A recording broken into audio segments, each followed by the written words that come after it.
poor thing. He didn't eat anything today. Oh, this is what I heard as I was fetching my child from preschool. The teacher was saying this to another parent about her son. It was already 2 p.m. and she was telling her that he hadn't eaten anything the whole day. Now, picky eating, whether you are an educator, a parent, or a therapist working with children, this is something we butt heads with, we come into contact with so much.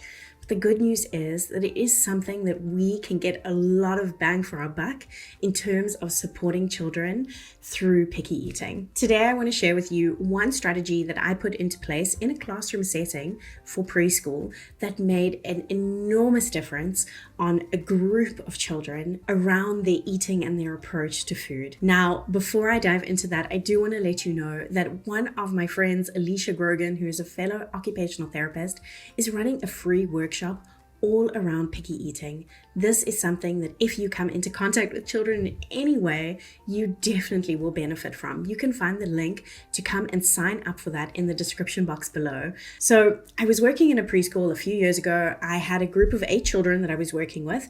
Out of those 8 children, 6 of them had something around food on their IEPs, their independent educational programs. You know, these really varied. There were some that were extreme picky eating to the point that we were thinking about referring to a feeding clinic, that they were still at 4 and 5 years old really relying on formula. There were other children that they managed to eat and they were meeting most of their nutritional demands, but they really struggled with a variety of food. There were some children that we just knew that oral motor, in coordination with the speech and language therapist, that oral motor was one of their goals, and that was impacting not only eating and the types of food that they were eating, but then also impacting speech. We had other children that fear around food was very, very strong. And we had another child that really the motor coordination of eating was one of their goals.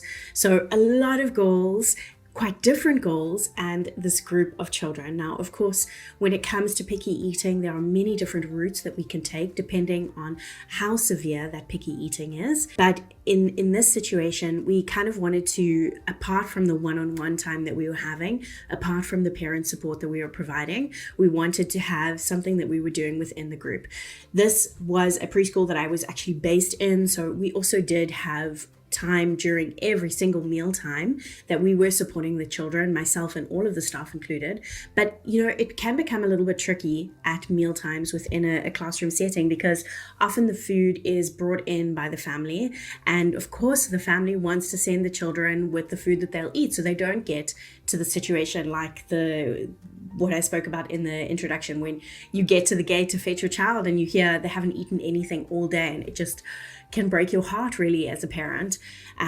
So we wanted to not just focus on that meal time that was food that was like safer food, but focus on a time that we had a little bit more control on what was being offered. So of course, like most situations, our parents weren't saying to us, you know, we want them to eat like salmon or something really like specific. They were wanting to push more into the variety, the textures, and the fruit and vegetables specifically. So I started a group program for these children, and it was once a week. It was about 30 to 40 minutes, and we would basically have fun playing with food. We called it the Food Fun Group. So we would have the children really get involved in preparing something.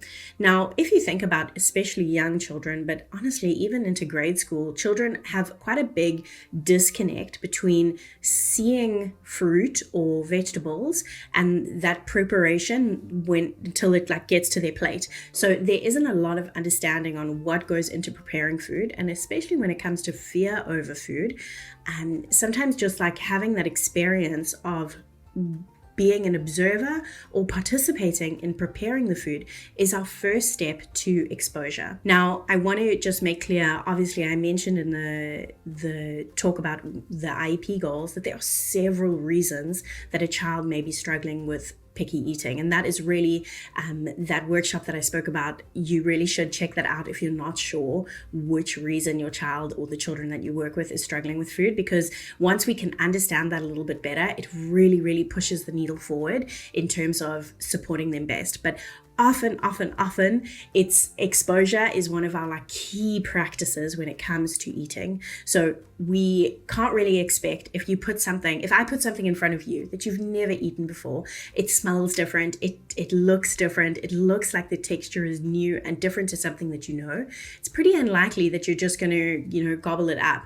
You're maybe going to touch it, you're going to feel it with your skin, maybe you'll take a small taste of it. So there's like a step that we naturally go through when we're tasting new food. And with children, this can often just take a lot longer. So we want to be giving exposure in a broad sense around food. And this is exactly what we did with this group. So we would take things like, say, fruit, and we would make fruit juice. So we're giving our children the safe option that they don't necessarily have to eat this food, but they're helping in preparing it. And because a group dynamic is really strong in terms of increasing motivation, in terms of giving them also that vicarious experience of seeing other children do it first, and just building in a bit of like a safe enthusiasm is what I would call it. There's a lot that can be done within a group setting that is very different to a one-on-one setting. So we had really 3 rules to this group. The first one was that it was always done in a group setting, and that we encouraged children to participate in as much as they felt safe doing. So for example, if we were doing orange juice, we would never force a child to hold the orange or cut the orange or squeeze the orange, but we would always give them a turn. So the goal of the group was participation, not necessarily tasting.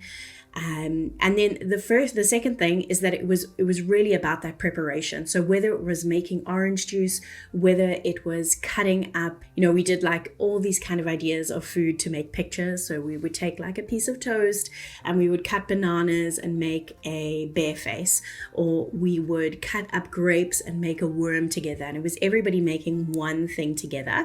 And then afterwards, obviously, if anybody wanted to taste any of the ingredients, they were more than welcome.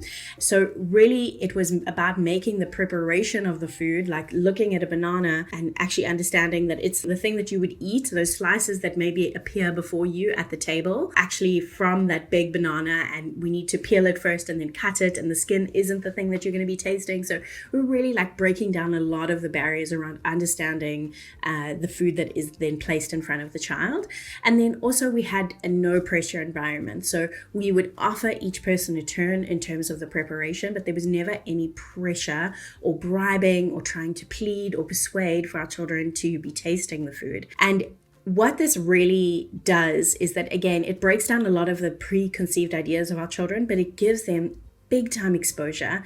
We did also things with different vegetables that maybe would be involved in like washing and tearing things when it comes to different leaves or lettuces. And what we found in this group, because of that group dynamic, is that a lot of our children actually started to taste things. Children that had really limited amounts of food seemed much more open to tasting and touching when it was part of this group. So I hope that this has helped you in terms of thinking about how, whether you're an educator, a therapist, or anyone working with children, how you can start to incorporate something around food within your classroom setting, even if it's not direct feeding therapy, but it's basically an opportunity to play with food and in that way extend our children's options.